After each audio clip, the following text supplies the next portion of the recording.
y ahora estoy... es perfecto. Bueno, solamente para corroborar, ve mi pantalla, ¿no? Sí, se ve muy bien. Ah, perfecto. Bueno, es un gusto saludarla y saludarlo. Sin duda, es un gran honor, digamos, estar contribuyendo en esta presentación eh, y compartir junto a ustedes. Yo soy, bueno, como dijo Francisco, yo soy William. Yo estoy trabajando en Talca, una ciudad de Chile, del centro, a un clima mediterráneo. eh, y actualmente estoy haciendo un postdoctorado en temas que tienen que ver con la parte agrícola, el modelamiento biomatemático en la parte agrícola. Pero también sigo una línea de investigación que justamente es la que voy a presentar. Esta línea de investigación es algo que partió más bien teórico y voy a mostrar la motivación. Bueno, primero un orden, digamos, de la presentación, las motivaciones iniciales. Voy a presentar por qué eh, y cómo definir otro tipo de aritmética para luego dar un ejemplo particular de una aritmética que es la aritmética proporcional y luego definir los operadores clásicos en matemática. Eh, Usualmente en la literatura, la derivada que voy a definir, algunos autores lo definen como derivada no newtoniana. Yo en en esta charla decidí poner este nombre, pero también recibe el nombre de derivada multiplicativa, eh, derivada proporcional. Hay varios nombres asociados a este tipo de operadores. Me voy a concentrar en definir lo que es la integral. Luego voy a mostrar algunos elementos importantes que son las funciones Q-periódicas, que son oscilaciones. Digamos, en este contexto, voy a mostrar la ecuación de onda, la ecuación del calor y finalmente las definiciones de lo que entendemos en este contexto por la transformada de Fourier y la transformada de Laplace. Bueno, brevemente, uno dice, bueno, en matemáticas siempre es importante tener motivaciones. Y, y hace poco coincidió cuando Francisco bueno, me mostró este evento, y quedé muy motivado para presentar, pero yo estaba pensando en algunas cosas que pasaban en mi universidad. Entonces apareció esta noticia, decía, desarrollan cultivos que podrían subsistir en Marte. Un gran desafío. La biología va, generalmente las otras ciencias, ¿cierto? No las ciencias básicas van a un ritmo súper rápido. A base a los matemáticos nos cuesta un poco entrar en estos temas que son súper interesantes para la comunidad en general. Entonces yo decía, bueno, para encontrar a Marte primero se desarrolló una teoría, ¿cierto? Desde mucho antes, pensemos en los griegos, Ptolomeo y todo, pero yo me quiero concentrar en Kepler. Él, ¿cierto?, tiene unas órbitas planetarias que de alguna manera han configurado nuestro sistema solar y han permitido identificar ciertas características de Marte, por ejemplo. Entonces, uno dice, bueno, ¿qué tiene que ver esto con, con la matemática o con la integral, digamos, que estoy presentando? Uno puede tener una cierta aritmética que la vamos a explicar a continuación muy brevemente. Si ustedes se fijan, aquí hay un objeto que es un objeto, no es una parábola exactamente, es una pseudo parábola, llamémoslo así, y tiene una cierta ecuación con cierta aritmética. Si ustedes se fijan acá hay una circunferencia. Esa circunferencia, yo la llamo circunferencia, no cae en los esquemas clásicos, digamos, que uno pudiera pensar como una circunferencia. Bueno, uno podría decir cambiar la métrica, ¿cierto? Cambiar el espacio métrico con el que estoy trabajando. No, justamente lo que nosotros aquí estamos haciendo es cambiar la aritmética. Ya no estamos cambiando la forma de medir exactamente, sino estamos cambiando la aritmética y lo vamos a explicar a continuación. Entonces uno dice, bueno, si Marte sigue ciertas trayectorias elípticas, bueno, aquí tenemos una elipse proporcional, digámoslo así. Entonces tenemos objetos abstractos que uno podría decir, no es tan abstracto, porque en realidad podrían representar ciertamente las trayectorias de algún planeta o de algún sistema solar o de algún sistema, bueno, algún sistema que se esté investigando. Fíjense, aquí está la hipérbola y tenemos ciertas otras curvas que también pueden ser interesantes para el estudio, por ejemplo, de la geometría algebraica, por ejemplo. Ahí tenemos esta ecuación. Entonces vamos con lo que les mencionaba. Bueno, entonces uno, en realidad, lo que esencialmente, lo que quería presentar en esta sesión es, uno escoge una biyección, ¿ya?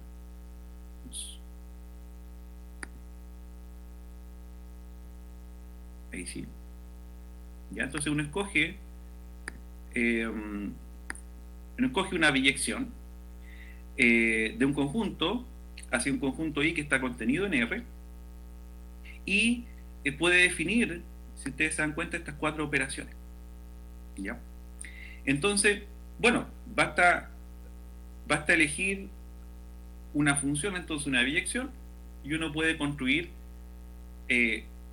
una operación. O sea, infinitas, por eso les mencionaba que hay infinitas aritméticas y infinitas funciones que uno puede escoger. En este artículo bastante motivador, Sachor, para mí, en el 2017, me dio un impulso, porque en realidad lo que él dice en su artículo, dice, bueno, si la gravedad es geometría, entonces la energía, ¿cierto?, oscura podría ser aritmética. Y claro, porque en realidad si uno tiene una infinidad de posibilidades de escoger una cierta aritmética, él en este caso presentó, por ejemplo, esta función, f de x igual a x al cubo, y luego definió su aritmética. Aquí simplemente por mencionar, quisiera mencionar algunos trabajos también de Burgin, si alguien está interesado también de indagar en este trabajo. Él también ha hecho bastantes contribuciones y bueno, muy motivantes también en su visión de entender este tipo de estructuras matemáticas que hay detrás de este cambio de aritmética. Lo que nosotros hicimos esencialmente es lo que nosotros llevamos hace un tiempo trabajando, consideramos f como el logaritmo. ¿Ok? Entonces, consideramos f como el logaritmo, la inversa del exponencial. Entonces, esencialmente lo que nosotros estamos haciendo y cómo vamos a construir estos operadores, fíjense bien, lo que nosotros vamos a decir sencillamente que nuestra suma es la multiplicación. Vamos a trabajar es importante eso, ¿cierto? Vamos a trabajar en los reales positivos. Esa va a ser nuestra estructura. O sea, claro, nuestro conjunto numérico. Y ahí tenemos nuestra suma, que va a ser la multiplicación. La resta va a ser la división. Y el producto va a ser esta operación. Tomo un número real positivo y lo leo al logaritmo de i. Esa va a ser la operación que es análoga a la multiplicación. Y la división, entre comillas, ¿cierto? En realidad, para nosotros, para esta estructura, sería x elevado a 1 dividido el logaritmo de i.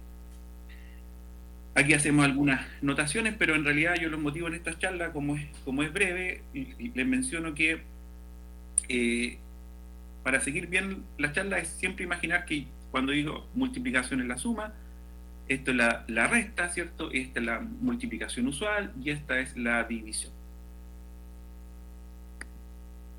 Algo interesante que un ejercicio muy, muy sencillo, pero solamente, bueno, en este caso, como estamos trabajando con el logaritmo, nosotros dijimos, bueno, trabajamos con el logaritmo base 2 y resolvimos una pequeña ecuación. Fíjense bien aquí, una pequeña ecuación proporcional o con este tipo de aritmética, una ecuación algebraica, y nos encontramos con este tipo de número. Y este tipo de número ya es atractivo para los matemáticos, para nosotros, ¿cierto? De alguna forma, porque uno podría decir, bueno, ¿qué naturaleza tiene este número? Y bueno, ahí uno cae en un problema clásico en la matemática que fue propuesto por Hilbert en el 1900, y la cuestión es si esto, la cuestión que plantea Hilbert, ¿cierto? ¿Qué naturaleza tiene? ¿Son trascendentes? Bueno, hay varias cositas aquí que uno se encuentra con este tipo de aritmética. En este caso uno podría decir, bueno, estos números son algebraicos porque satisfacen una ecuación algebraica proporcional. Bueno, hay cosas súper interesantes que van emergiendo. Como recordemos que estábamos trabajando en los reales positivos, Entonces vamos a hacer un valor absoluto, vamos a definir un valor absoluto análogo y natural. Natural en este contexto, decir que x va a ser mayor que 1. Es como definir los positivos, ¿cierto? En este caso.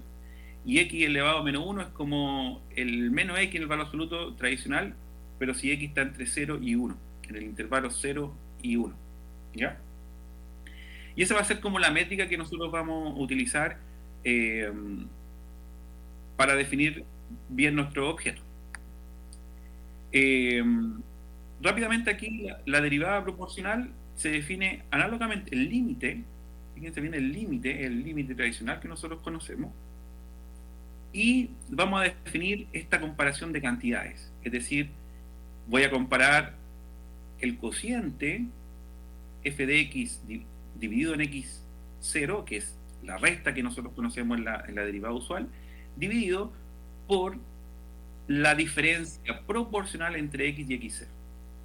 ¿Ya? Esa va a ser la diferencia que en realidad, ¿cierto? Nosotros tradicionalmente lo conocemos como la resta. Y esa va a ser la derivada y tenemos los elementos entonces para poder hacer algunos teoremas, ¿cierto? En realidad aquí tradicionalmente uno que le interesa derivar dos funciones, esto se puede hacer, se demuestra la regla del producto, se demuestra la regla de la cadena, tenemos un valor medio proporcional, también tenemos la serie de Taylor. Fíjense bien aquí, aquí, bueno, acá hay un pequeño error, aquí K debe ser comenzar, no, está bien, K igual 0 está perfecto. Lo que está ocurriendo acá es que estamos viendo anteriormente nosotros veíamos una suma, ahora estamos viendo un producto, porque nuestra suma es un producto, entonces estamos viendo una función, por ejemplo aquí la exponencial en el ejemplo, nosotros acá lo que hacemos es encontrar una productoria para, para la exponencial, ¿ya? Entonces hay varias herramientas que solamente definiendo la derivada, ¿cierto? Nosotros podemos, varias herramientas matemáticas para poder estudiar este tipo de funciones. Y aquí viene el tema central de la charla, como les comentaba, era introducir la integral no newtoniana. Y lo que vamos a hacer también para facilitar un poco esta idea es vamos a modelar la integral de Riemann utilizando esta aritmética proporcional. Tradicionalmente, entonces, ¿qué es lo que hacemos cuando definimos la integral de Riemann? Uno va a definir la suma inferior y la suma superior, ¿cierto? En este caso van a ser los productos superiores y inferior y superior. Entonces, uno puede establecer cuando el supremo, ¿cierto? de estos productos coincide con el ínfimo del producto superior, entonces vamos a definir un objeto que se va a llamar justamente, por eso está ese símbolo que está acá, está haciendo referencia a la aritmética proporcional. ¿Ya? Esa es la diferencia, porque estos son productos. También tenemos un criterio análogo de Riemann, ¿ya? Para establecer cuándo una función puede ser proporcionalmente integrable en este contexto.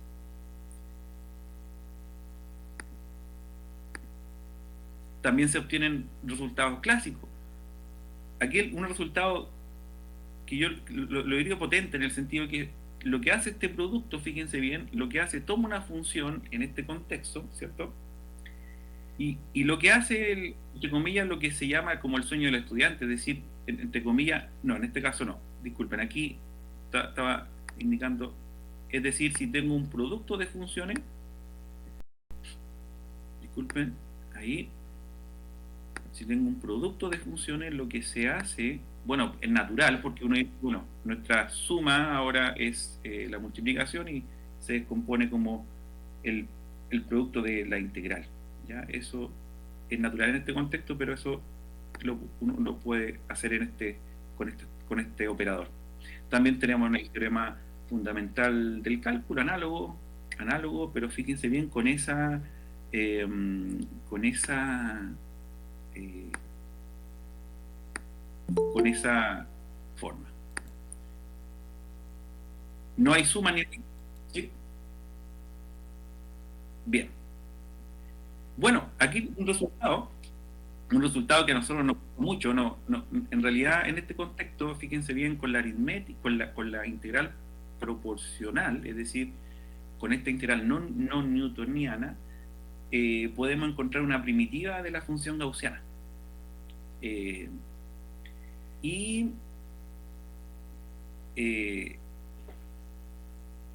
Eso fue interesante porque cuando uno analiza, cuando uno está integrando, lo que uno analiza, y bueno, eso lo hace bien lo que se llama la teoría diferencial de Galois.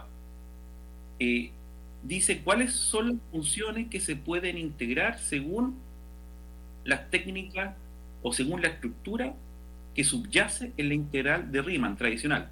Y bueno, uno puede demostrar con esta teoría diferencial de Galois que, por ejemplo, esta función no se puede integrar porque no tiene las características propias de una función integrable. En este caso, nosotros descubrimos eso, que por nuestra integral podríamos, basado en la naturaleza de esta función, fíjense bien, aparece un exponencial, está al cuadrado, ¿cierto? Es una función de naturaleza que está construida solamente con productos, no hay una suma, ¿cierto? Entonces nosotros dijimos, bueno, esto es posible considerando este operador. Otras cosas que estamos también haciendo, si ustedes se fijan, por ejemplo, este círculo, no lo estoy marcando bien, pero este círculo que ustedes ven acá, aquí, entonces este círculo, por supuesto, tiene un perímetro.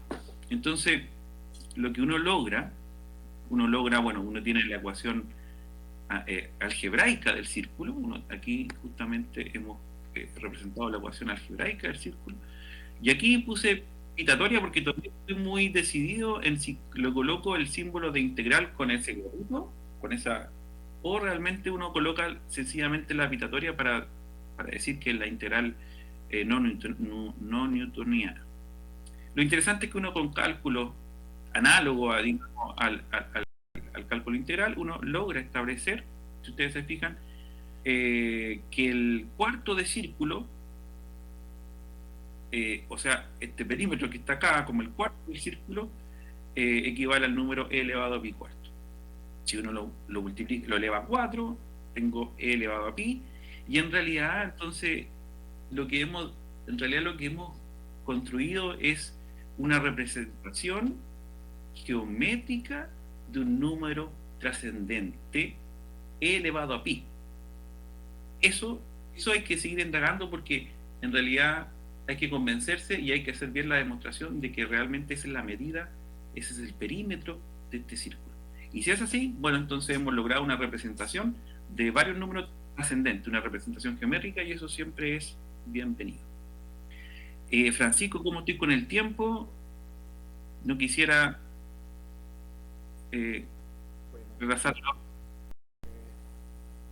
Mira, son las 9:31 ¿Mm? y empezaste a las 9:14. ¿Ya? Bueno, al final de cuentas estamos retrasados. Entonces, Ya. son 14, 16, unos 4 minutos más. Perfecto. Súper bien. Súper bien. Para cerrar la presentación. Entonces, eso es lo que los alcances, esos son los alcances que podríamos mencionar en esta charla de esta integral, de esta forma de modelar, porque en realidad simplemente es eso, modelar la integral de Riemann con este tipo de aritmética. Es decir, podemos integrar esta función que es altamente no integrable en el sentido tradicional, y además podemos dar una representación geométrica de números que son trascendentes, que es, como les decía, siempre es útil tener esta representación. Y finalmente, ya que estamos en este evento de matemática aplicada, ¿cierto? Bueno, alguno podría decir, bueno, hemos construido una estructura, ¿cierto? Con operadores, derivadas y integrales, pero ¿qué podríamos representar? Entonces, considerando esta misma estructura, uno se encuentra con estos fenómenos oscilatorios que son proporcionales Proporcionales me refiero a que vienen de esta aritmética y seguramente pueden modelar fenómenos de la naturaleza. Ahora, este tipo de funciones, bueno, dentro de nuestro contexto y lo que hemos desarrollado, provienen de una ecuación diferencial proporcional, es decir, con esta aritmética de segundo orden. Por lo tanto, estas pueden ser obtenidas de un modelo dinámico y pueden ser, bueno, estudiadas como tradicionalmente nosotros sabemos estudiar este tipo de funciones. Así que esa es mi presentación. Espero seguir colaborando. Ha sido un gusto poder haber tenido la palabra en esta sesión. Así que muchas gracias, Francisco, y a todos los que estuvieron presentes.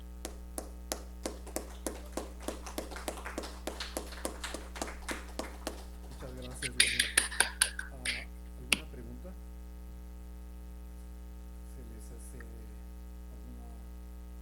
algún comentario que quieran hacer? Profe. Claro. Sí, Bueno. ahorita Osvaldo, espérame tantito. Voy. Quiero preguntar, ahí se definían cuatro operaciones, pero normalmente esas operaciones no son independientes, la suma de la diferencia del producto de la distribución, tiene que tener una coherencia, por lo menos en las usuales. Yo me imagino que algo así ha de haber en la que propone. ¿Sí se escuchó, William? No escuché bien. Entonces, espérame. Decía que en las operaciones usuales hay una cierta coherencia, no son independientes la suma de la diferencia, ni del producto, ni con el cociente, hay una relación entre ellas. En el caso que tú propones también.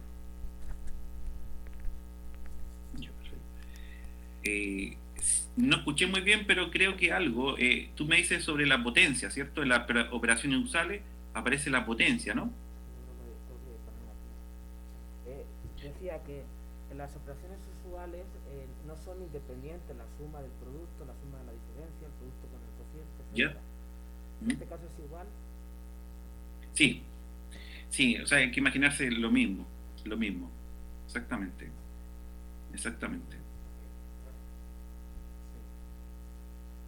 Osvaldo. Bueno, el mío es un comentario un poco vago, pero sí quisiera expresarlo. En alguna ocasión nos preguntaban sobre si existía una integral de tal manera que la integral de un producto fuera el producto de las integrales. Me parece que la persona se dedica a la probabilidad cuántica y bueno, no sé si William sepa de el interés de encontrar, o sea, si hay algún área que él conozca que tenga el interés de conocer una integral con estas características, que ahorita la veo, no es muy común. También la integral distribucional tiene esa propiedad, pero bueno, se me llama la atención que también en esta integral la tenga. Perfecto. Mira, muy buena pregunta porque con esto hemos llegado, bueno, esto es una tesis. Esencialmente el trabajo que yo presento acá es una tesis de pregrado que hice con Fernando Córdoba, un matemático acá en Chile. Y luego lo seguí trabajando con otro grupo también de investigadores, Manuel Pinto, Ricardo Torres y Felipe Guevara, que es el equipo que publicamos esta investigación. Y sí, hemos llegado a rozar temas súper profundos. Y nosotros, bueno, una de las tantas áreas que nosotros rozamos, digamos, es el tema, por ejemplo, del sonido. Si uno piensa, por ejemplo, estas funciones oscilatorias, lo que están representando es una onda de sonido. Entonces, quizás hay sonidos que uno no logra captar y existen en la naturaleza. Ahora, claramente ahí hay física metida y claramente ahí uno debería tratar de introducir, por ejemplo, lo que es la transformada de Fourier. Y eso es lo que no alcancé a definir, pero es una definición muy sencilla. Pero entonces, en esa área yo creo que va a ser muy útil, porque en definitiva la respuesta Osvaldo es para, tú sabes que los sonidos la comunicación incluso de los animales. Pensemos en las ballenas, por ejemplo, cómo las ballenas se comunican. Quizá ellas conozcan ciertos sonidos que nosotros no podemos entender, y con estas funciones lo vamos a poder comprender mejor. Muy, muy interesante. Muchas gracias. Muchas gracias. ¿Otra pregunta? Bueno, entonces le damos las gracias a William, le agradecemos su